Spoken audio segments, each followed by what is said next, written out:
President Trump is slamming a New York Times report that claims he has been privately and repeatedly questioning aides about Vice President Mike Pence's loyalty. Here's what the president told reporters just this morning.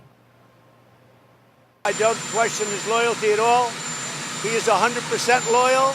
It was a phony story. Mike Pence is 100%. Not even a doubt about it in my mind. He's been a trooper. He's been with me from as soon as I won the primaries. I mean, he was the one I chose, and I could not be happier. We all know loyalty is important to this president. And one thing Michael Pence has done publicly and often has been sure to make sure the president can never question his own loyalty. Our president is a man with broad shoulders and a big heart.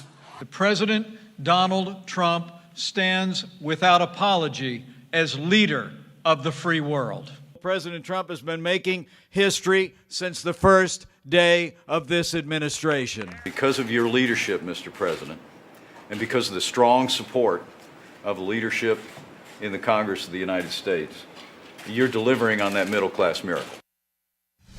With us now, CNN political analyst and White House correspondent for the New York Times, Michael Shear. Michael, I'm sure you stand by your paper's reporting, but why would the president be questioning Pence's loyalty, especially considering everything we've seen and heard from Pence publicly?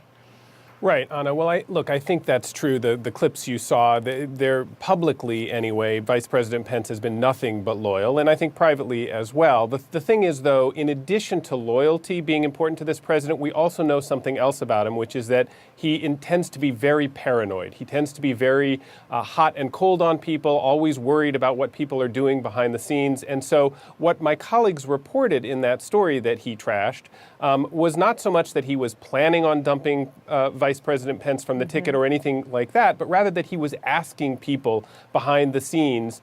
And one of the reasons that was cited as a potential reason for doing that is because President Trump is considering making Nick Ayers, who is currently the Vice President's Chief of Staff, to bringing him into the West Wing and making him the President's Chief of Staff if he ever gets rid of John Kelly. And so part of what this may have been was a little bit of trying to figure out, just to make sure, is the Vice President and the people around the Vice President, are they really loyal to the President's agenda, and is that something that he'd want?